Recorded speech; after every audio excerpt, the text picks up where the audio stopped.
everyone. So the latest chapter of the Boruto manga has officially been released, chapter 67, titled Rift. Now before I get to the review, as always, I feel like I kind of have to address this. Normally you guys would see in my review some manga panels in a slideshow format going by every now and then just to give you guys something to look at. I unfortunately I can't really do that anymore because it kind of got me in trouble, so I'm gonna see if maybe this is fine, and if not, well, I mean, again, I'm hoping I'm gonna be okay, because if they still try to pull some shit with this, then I know for a fact I'll be able to fight it. So here's hoping, though, nothing happens. All right, so now that I've addressed that, let's get to the actual review. Now, not a lot happens in this chapter, at least in terms of at least not in terms of, you know, any big shocking revelations, with the exception of one. There is one big revelation, well, actually two technically, but other than that, nothing really happens. It basically continues from where we left off, and we get, like I said, other than the two big revelations, we get kind of a conclusion to this battle that started, God, I think it's been like 6 chapters by now. Yeah, it's been basically at least 6 chapters, or at least it feels like 6 chapters in the Boruto manga. And we finally, in this chapter, saw a conclusion to that. But if you think that that means that we're getting a conclusion to the arc, I don't think so, because the ending does hint that the arc is still going to continue. It's just that we're getting a break, a bit of a break from what's been happening so far. And then things will, I'm assuming, is going to pick up after maybe like a chapter or two. We'll have to see. We'll have to wait and see. All right, so let's get to the actual contents of the chapter, and then I'll give you my overall thoughts. Now, I want to. There's two things that happened here. One that involves Kawaki, and one that involves Boruto. I'll get through what happens with Kawaki quickly, because it's not really all that interesting, at least to me. So Code tries to escape, basically, after he realizes that, you know, Boruto's dead, and he can't really take him as a sacrifice. He tries to leave, but then Kawaki tells him no, uses Ishiki's ability to shrink the claw marks every time Code tries to leave, and then he goes on to fight him. So we get a fight between Code and Kawaki, and Code just can't do anything. Like, there's multiple times throughout this fight where Code just keeps mentioning that, yeah, I can't do anything against this guy. He's completely overpowering me. If I don't do anything soon, I'm gonna get killed. So that is 100% confirmation right now that Kawaki with the karma mark is stronger than Code. Now, whether or not he'll be stronger than him with his limiters removed, I don't think so. I mean, Code was pretty confident in this chapter that after he gets the limiters removed, he'll be able to take care of it. Now that he knows how strong Kawaki is, he still believes that without his limiters, he'll be able to take him on. So I guess sort of confirmation as to where people are in the, in the overall like structure or hierarchy in terms of power, you know, where everyone is. I guess I know that that's kind of important, because it's been really vague as to where people are in, you know, from a power scaling perspective. And it seems like this chapter did give us a clearer picture as to who's stronger than who, at least at this point in time. And right before Kawaki is about to kill him using the same move that we saw him use against Goro in the in that fight when Kawaki was first introduced, you know, outside of chapter 1 during that flash forward, right as he's about to do it, Code uses the claw mark that he has on his head and then pulls Damon out and basically has the blast reflected back at Kawaki, and Kawaki gets knocked unconscious. He doesn't die, he gets knocked unconscious. Now I think that's important, because we know that Damon's ability is that he can reflect, right? And we know that if someone goes at him with killing intent, that gets reflected back at them. But if you'll notice in this chapter, Kawaki had full killing intent on Code. But when it got reflected back at him, Kawaki didn't die. And something that I noticed in this chapter is that Damon, when he was awake, his eyes were white. If I remember correctly, when he got first introduced, his eyes were black, and yet now his eyes are white. So that tells me that maybe, like Ada, the color of his eyes are indicative to how strong his ability is. You see what I mean? Like, maybe because they're white, it still reflects, but it's not as strong as it normally is. Maybe that's why Kawaki's still alive. So maybe Damon's ability isn't as strong as we all thought it was. You know, maybe that it actually has a weakness, which is something that I was hoping for. If you've been following me for a while, especially my manga reviews, then you'll know that when Damon's ability first got introduced, I commented that one thing that I was kind of worried about is that it would make him so strong that Kishimoto would at some point input some BS out of nowhere excuse as to why his ability doesn't work as well as he used to. Well, now it seems like we do have an explanation or a clearer look into how Damon's ability actually works. At least in my opinion, I could be wrong on this, but that's just what I'm getting off of this chapter. We could get more information, more context in future chapters to tell us exactly how specifically does Damon's ability work and whether or not it has any drawbacks. I do think there is one drawback to this ability. It hasn't been stated, but I think Kishimoto sort of told us without actually telling us. I'll make a video talking about that in a bit. And I don't, just so you know, I haven't seen anyone on this platform theorize as to this might be what Damon's weakness actually is to his ability. I haven't seen anyone yet, so if I make this video, I think I might be the first person to sort of like at least make a video, but I don't think I'm the first person to think of this. I think I'll be at least the first person to make a video about it, but that's neither here nor there. That's for the future. All right, so now that that's over, and then Code ends up leaving after knocking Kawaki out, we get to what's going on with Boruto, and this is where we get the two big revelations, the two big bits of information that you saw everyone talk about probably on the internet if you saw the spoilers, or if you didn't see the spoilers. I guess sorry, spoilers, but then again, this is a review for the chapter, so I guess you had to know that I was going to go into detail as to what's going on in the chapter if I'm going to review it. All right, so that part with Kawaki was okay, not really all that interesting to me. I still can't take Code seriously as a villain, especially because the first real fight that you're involved in, you got your ass kicked by Boruto, then you got your ass kicked by Momoshiki, and now you got your ass kicked by Kawaki. This guy got his ass kicked 3 times in a row. Yeah, whatever credibility he had as an antagonist just completely went out the window. This guy, I just want Kishimoto to kill him. I'm not interested in him. I don't think there's anyone out there who's genuinely interested in him as a villain. Just get rid of him, okay? He's not interesting in any way, shape, or form. I'm sorry. He's boring Otsutsuki fanboy.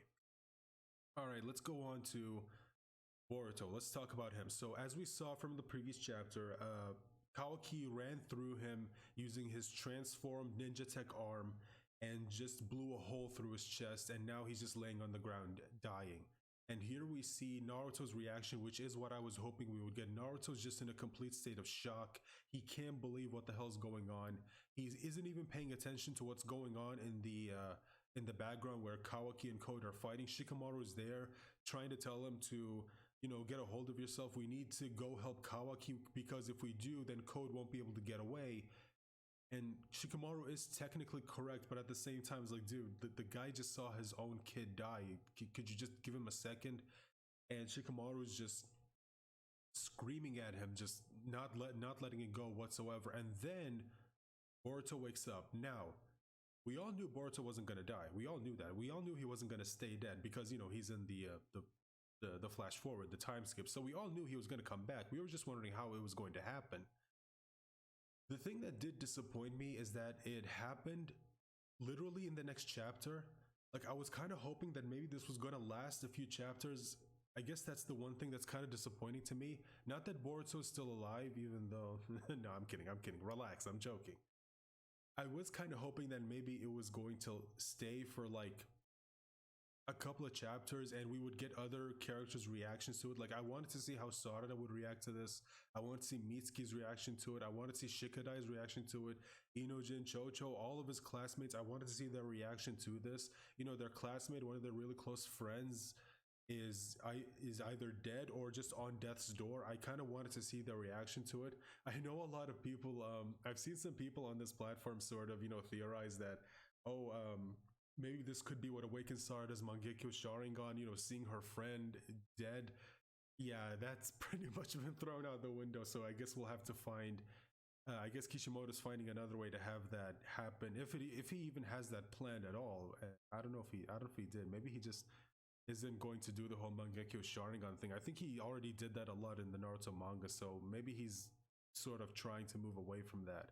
At least that's what I think. I know a lot of people are going to be disappointed by that, but I mean, I wouldn't be opposed to something different happening. But anyway, Boruto is alive, and then we get context for how he's alive, and it was all due to Momoshiki. So if you're listening to this and you're one of the ones who predicted that Momoshiki was going to bring him back, congratulations, you were 100% correct. And he reveals that he used the karma to bring Boruto back. He used the karma mark, and the way Momoshiki explained it is that when Boruto was stabbed by Kawaki, he was at 82% Otsutsuki. Like he was at 82% his Otsutsufication. And he revealed there was only 18% left, and when that happened, as we all know, he would have been able to reincarnate. But he said that because of the state Boruto was in, he couldn't allow him to die, not because, and I know some people might try to theorize this, he didn't save him because, oh, he cares about him or whatever. No, that's not what happened. He brought him back because he revealed that if Boruto had died, Momoshiki's soul would have been completely extinguished, just like what happened with Ishiki.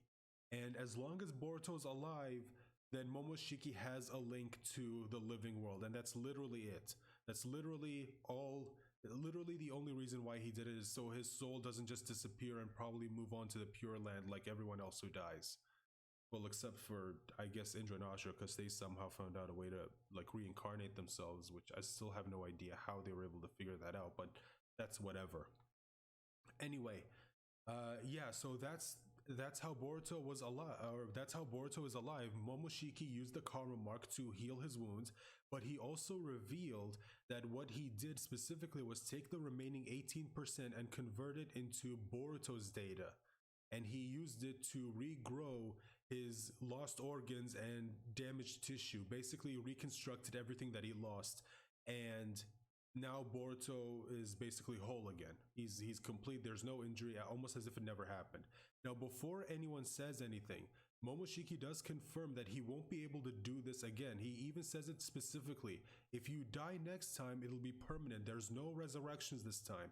If you want to bring yourself back to life, you'll have to have someone use Edo Tensei or Rinne Rebirth. That's if someone has the Rinnegan, which it doesn't seem like that's possible anymore. I don't know if Kishimoto has something to do with that or whatever, but it's we'll cross that bridge when we get there. But yeah, Momoshiki makes it clear, it's like this was a one and done deal. It's like, if you die again, that's it. It's over. It's permanent. So yeah, this isn't going to be a reoccurring thing. And they do 100% confirm, and this is the thing that I don't like. Well, actually, there's another thing I kind of don't like, but this is the real thing that I don't like. Momoshiki reveals that by taking the 18% left of his data and converting it into Boruto's data, he essentially made it impossible for Momoshiki to reincarnate. So basically, that threat is now non-existent. The threat of Momoshiki reincarnating, that race against time, it's gone. It doesn't exist anymore. You know, a lot of us were wondering, okay, well, how are you going to do that? Apparently, that's how. I just, you know, again, it's... This is this is the part of the chapter that I really didn't like. I still don't understand why he did this. It's like you had something that caused a little bit of tension. You had something that added stakes to Boruto's situation, but now that you've removed it, it's like, well, what's left? What's left anymore? I just oh boy. Another thing that gets revealed is that the 18% that he used to fix Boruto also makes Boruto 100% Otsutsuki. Yeah, Momoshiki confirms that Boruto is now 100% pure Otsutsuki. That means if he gets sacrificed to the Ten Tails, it'll create like a pure chakra food, which, look, no one is dumb enough to believe that Boruto's gonna get sacrificed to the Ten Tails. I mean, I don't know, maybe, never say never, but at this point, no one genuinely believes that Boruto's gonna die at the end of this series, okay? That just doesn't happen in shonen series. Like, main characters don't die at the end of it. That just doesn't happen. So yeah, that's never gonna happen. So that doesn't really that doesn't really introduce a threat to Boruto's life. So like, what is it? that's pretty much gone. And another thing that Momoshiki reveals after Boruto asks him is like, hey, you told me at one point that these eyes of mine are gonna take things from me. Is this what you were referring to? Momoshiki says, no, that's not what I was referring to.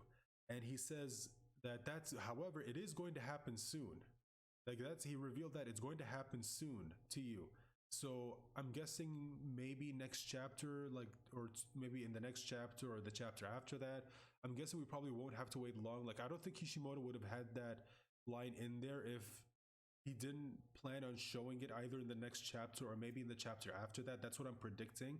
I could be wrong. We'll have to see. And he tells him it's like, yeah, that's going to happen soon. So I guess watch out for that. And yeah, that's pretty much the end. Oh, and also one last thing. We cut back to the hideout where Ada and Code are. Ada says that, you know, Amado is under strict surveillance. You won't be able to get there since you don't have any of your claw marks.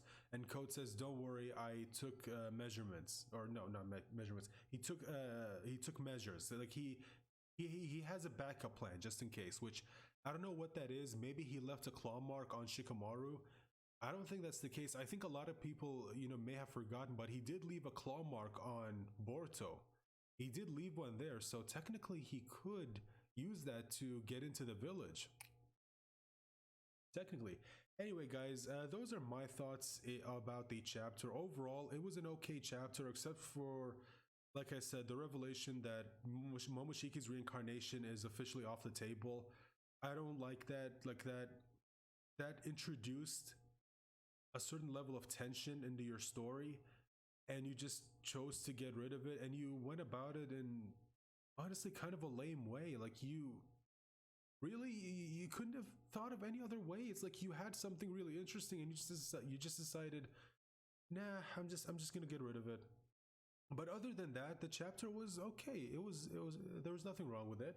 I'm looking forward to seeing the next chapter and seeing how they conclude, or I guess actually how they deal with the aftermath of what just happened here in the battle with Code. I really hope they answer one question in particular, like, where in the ever-loving hell was Sasuke throughout all of this? Like, you cannot tell me that all of that happened and Sasuke somehow either didn't know, couldn't tell what was going on, or he somehow didn't make it there in time. Like, if they open the next chapter and Sasuke shows up and asks, hey, what the hell happened? I swear to God, I'm gonna be so goddamn pissed. I am gonna be really pissed. But so yeah, I really hope they have a good explanation for why the hell he's just been, I don't know, off doing whatever the hell. So yeah, that's it. That's gonna be the video. Let me know your thoughts in the comment section down below, guys, and I hope you enjoyed the video. Bye for now.